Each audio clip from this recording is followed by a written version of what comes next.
รียมตัวประชุมแล้วเนาะวันที่15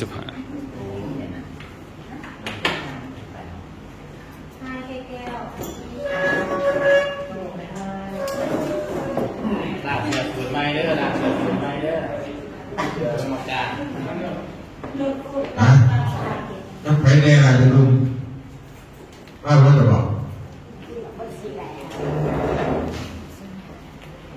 เสื้อกูได้มาอยากถึงแง่แห้งกับยูฟังนะกลับมาเดี๋ยวถึงแง่แห้งต้องกลับโอ้ยเป็นว่าแง่กันดีเนาะอยากจะแง่อะไรเรากำลังการเมืองต่อบอกให้คนบ้านหนาว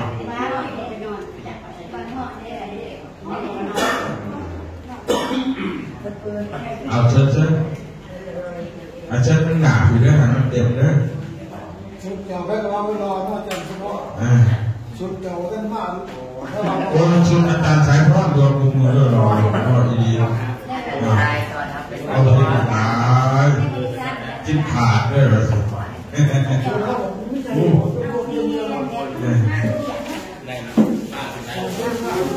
เอาเชิญเกียรติ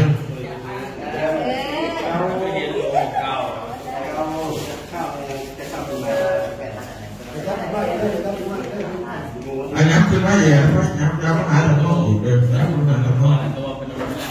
คือว่าพอเราการย้ำคือว่าอีกยังอีก2-3 ทาง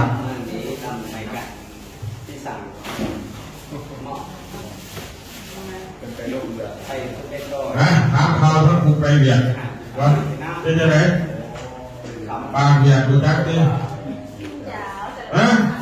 ว่าคนทักปากเวียดได้ยุปากเวียดแต่ว่าภาษามันโกง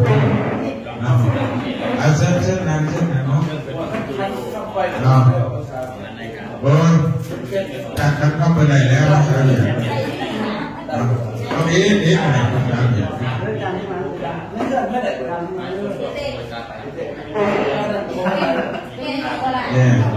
เอาเส้นเอาอีมาครับอันนั้นตรงไหน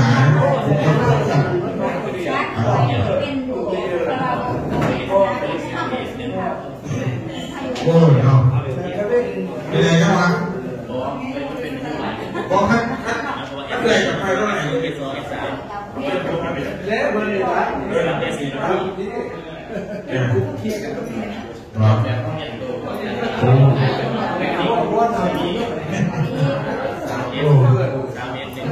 เอามันไฟของหมอเลยไปต่อเอาเส้นเอาต่อไปเรื่อยโมโหเลยจะไปต่อมันติดไฟของหมอ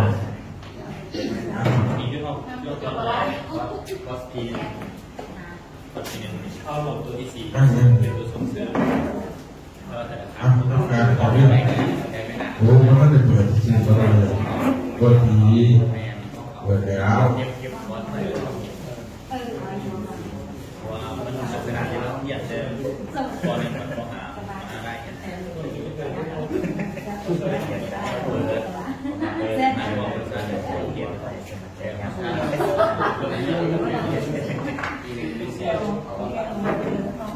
ลงมาแล้วมีซองเป็น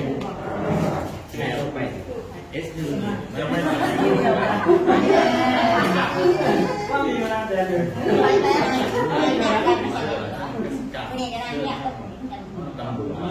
เอานับเอากันเลย S1 VIP พิเศษโอ้แต่ S2 นี่ยังโอ้มีรถของมาต่อต้องเป็นคนอิ่มเอาลูกไหนต้องเป็นคนอิ่มไหนแต่แม่คนอิ่มนี่คนนอนถ้าจะพ่อคนอิ่มโอ้ไงโอ้คนไหนเขามาฝากมาต่อไปบริษัทเขาเลยพี่น้องเป็นเพราะใดอาบได้ไหวได้บูชาด้วยราคาเท่าไหร่ด้วยราคาเลยผมบอกให้แม่ว่าจะปาเนี่ยหาตามมาขนาดอ้าว ยาอินทรีย์1 กล่องนะครับไปด้วยพูดที่ไปด้วยมองให้ด้วยเด้อก้อนมาจาก500 เหรียญโอ้ยไอ้เบิ้งว่าถ้าเสือแห้งที่นี่มันต้องแห้งก็ได้เลย500 เหรียญเขาทำ4 บาทไปเอาไปรุ่นทั้งหลังของมันได้มุต่อไปอะไรเป็นสีหน่อยมุต่อไปเอาบน4 ล้านที่กับ4 ล้านไป500 เหรียญ500 เหรียญเอาเบอร์10 บอกคุณฟังเสื้อทุกเสื้อก็แล้วแต่ล้านเก็บเชื่อป่ะเชื่อเชื่อว่าเนี่ยเชื่อไม่เชื่อเชื่อเนี่ยบ่เชื่อเดือนจะบอกเชื่อไปเรียนคนแก่จากกองหมัดขึ้นเลยเขาตีก่อนในเทศเสียบงเองยกในลงขาวโอ้คือว่าอะไรเขาตีเนี่ยมาตอดที่สนามจะดีใจมันโอ้นี่พวกฝากดูเรื่องมันมันซื้อไม่ถือว่าวันนี้ยังไม่ไพ่ว่าไม่ว่ายังกินนะสลิปไปไพ่สลิปไม่ไพ่แม่สลิปไปไพ่ก็เดี๋ยวอันนั้นที่กันนับประตูภายในแต่ละตัว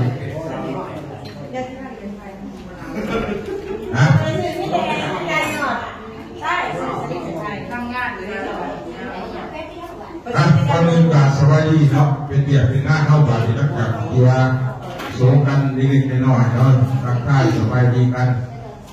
หัวข้อป่าเกินกันไปประมาณ1 อาทิตย์เนาะเนื่องจากว่า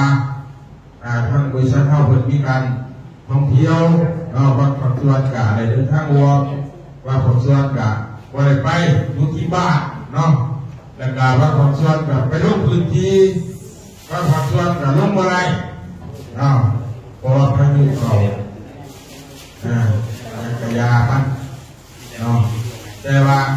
มันมีฟุตบอลมันก็มีทุกทีหลายๆอย่างแต่มันจะผูกกันนับเป็นตัวนี้คือมือนี้เป็นมือประสุกมือนี้พอเป็นเฮี้ยนเป็นทำเด้อประสุกมือนี้ประสุกคณะอาจารย์คณะบริหารคณะกรรมการเพื่อว่าแผนงานเข้าในตอนหน้ามือนี้ก็คือว่าประสบผลสำเร็จและเติบได้พาไปนุ่มมากน้ำกันแต่ว่าผู้นักพจน์อะไรหนามากแต่สวรรค์เกียรติก็มีคนโลกเองมาสั่งนักพจน์แบบเย็บกับป่วยมันเป็นธรรมชาติของมนุษย์แต่ว่ามีอย่างนึงนี่กันคือปลูกคือซอเพื่อที่จะหัวขอเพราะว่าหัวขอประชุมมันเป็นบ้านแผนเดือนหน้าเดือนหน้าในตอนหน้าบวชเป็นวัดเอกสาเพื่อพิธีบ่หรือว่าวัดต่อไปจะมีโครงการไหนจะมีหัวขอให้หัวเขาเรียนเขาทำ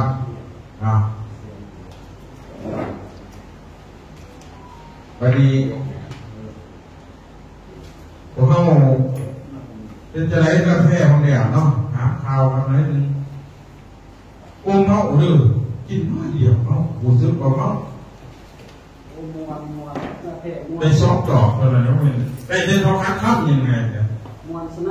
นเป็นจะไรลองเลยกูคือเมาว่ะปกติมันโมเมนต์เลยสัตว์นะว่ะจังหวะเลยใส่ยาแบบนี้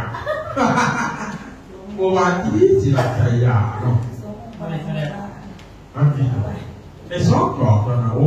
นี่เราเสื้อแพร่มวนยังไงกูแล้วถามอาจารย์กูคนไหนที่มีกูแล้วมวนเอาภายในเขาผู้มีบ่ได้มากเลยยังเราดูนะกลัวญี่ปุ่นโอ้ยังอยู่ฝั่งน่ะแล้วกล่าวมากโอ้จะน้อยผู้แก่แต่เนาะคือว่างานวันอาทิตย์ที่แล้วเนาะรู้ร้าสมควรพอเข้ากาจะได้รู้ว่าแพ้ก็เลยยิ่งข่าวอะไรรับวันที่1บอกโอ้โหดีลูกรักษาแซ่บไปได้2 แซ่บเลย2 แซ่บเลยโอ้แซ่บของสมัยเลยเด้อโอ้รอบนานนี่พยายามโบราณเราพอเห็นจะคู่แข่งเนาะพอเห็นแต่เรื่องที่เห็นคู่แข่งอยู่เด้อเกี่ยวใจแล้วจ้าคนที่ซ้อมอาจารย์แต่ คนที่เห็นคู่แข่งกันญาติเสียเสียบอยู่หรอกนะอะไรอุบลนี่ขั้นอะไรก่อนคือเก่าเลยเนาะ13นี่มันรักษาเสียบคือเก่าเลยลูกไปเกี่ยวเรื่องอะไรมันเสียเสียบเลยโอ้ยเนาะอาการในดนตรีมันจะเรียกรู้ใจด้วยมันเนาะสิ่งเป็นสิ่ง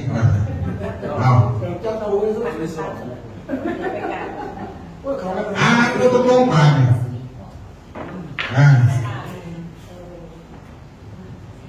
พัสโก้พัสโก้พัสโก้พัสโก้อาเซียนรู้เลยครับแต่พักต้องทำไปโรงพยาบาลเลยพ่อจะมาซื้อหมอ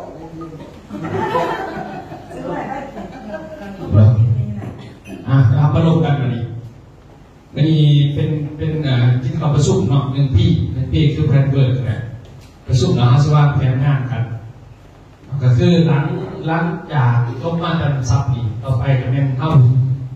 จะว่าแผนวันปีนะครับจากเดือน7 เดือน 8 เดือน 9 เดือน 10 เดือน 12นะมันจะมีงานนั่นเองเป็นขอกันไปอันนี้เนี่ยผมคอยคิดว่าประเด็นมันเป็นเงียบอยู่พอหิวเป็นอะไรแบบนอนมือนี่แต่ว่ามันผ่านบางอย่างทางมันระวังไส้เดือนระวังลาบนะครับกัมพูชาเวียดนามเลยไอ้เอาตังค์ขึ้นทั้งหนาต่อด้วยก็ถือว่าสิ้นสุดไปดีเนาะถ้ามีฝนต้องมาแห้งบ่ถ้ามันผมมีฝนเด้อมีแต่พายุอย่างเดียวไปล่งก็ไม่ได้ที่ก็ไม่ได้ใช่เนี่ยแต่ว่ามันได้แต่ผ่านไม่เนาะไม่ได้ดีไปนะมีคนขึ้นกระเซ้าที่ไฮก็มีเยี่ยมแปลกก็มีอยู่หลายคนอยู่แล้วเลยวันที่นั่นเองนะพอไปตะละบอนน่ะจริงๆมันไปตะละบอนอย่างไรก็เปรียบเทียบกับธุรกิจพอเขาจะขึ้นซึ่งเป็นของเองเนาะไม่บอกยังไปซาฟารีเวอร์เขาไหนยังซาฟารีเวอร์ขั้นเปรียบเทียบธุรกิจว่าขั้นจีนธุรกิจเอาขึ้นคนเนี่ยนะมันก็มีง่ายนะครับง่ายเสมอง่ายพอต้องเอาขึ้นนั่งอยู่เพื่อนง่ายนะครับผมมียังเลยเท่ห้องถ้าจะมีเรื่องโง่หรือแสดงตรงอย่างในขณะผู้ใหญ่เรื่องนอกเขาจะหยาบเขาจะน่าอยู่ในเรื่องเขาหยาบป่ะหยาบในสถานการณ์เข้าใจเดี๋ยวเข้าไปซับฟาริเบอร์เปรียบเทียบหมู่การเกี่ยวกับเขาเบิ่งซับมันมีรายละเอียดของแสดงเขาเบิ่งเอาซ้ำ3 กลุ่มซับที่เขาเบิ่งกันเนาะแล้วก็มีอย่างบิลลี่เนาะแล้วก็มีไอ้ซิโตทารีแล้วก็มีโรมาเขาเบิ่งว่าก่อนเขาจะเอาเงินกับเข้าได้เขาธรรมดาเขาฟื้นเกินใหม่ทุกปีเขาฟื้นเขาสั่งเขายังสร้างจากโค้ชจากการเขาเทียนมากในวันนี้หลังจากที่ว่าได้บอกตอนมันแสดงป่ะมันแสดงไหนปุ๊บแล้วเขาใส่อาหารมันป่ะแสดงทุกอาหารมันทุกท่านก็เข้าใจว่าเขาเรียนธุรกิจโคตรเนี่ยโดยที่สร้างที่หลายคนบอกเขาใจก็มาสร้างที่เอาคนมาต่อให้พังแล้วบอกว่าสร้างที่พวกเองเขาว่าสร้างที่กับแบบเต้กันต่อแต่ซึ่งถ้าต่อยับเฉลี่ยเนี่ยเต้ต่อได้มีแบบมันมี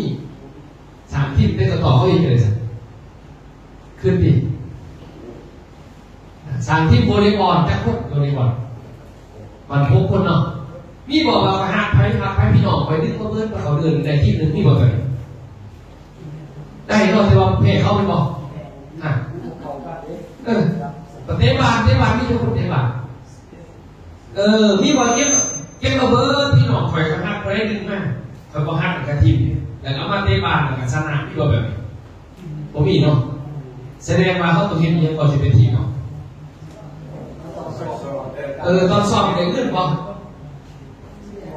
เสียเงินสำเนาะปัญหาเขาจะสอบจนทีบัตรสอบมาป่ะ